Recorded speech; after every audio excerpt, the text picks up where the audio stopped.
বন্ধুরা pressure cooker এবার ঢাকনাটা খুলবে। এবার ঢাকনাটা এবার খুলে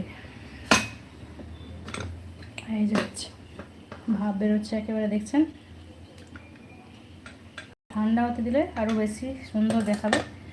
তো এখানে আমি এই যে ভাজা জিরের গুঁড়োটা রেখেছি, এটা কিন্তু এবার অ্যাড করে দেবো।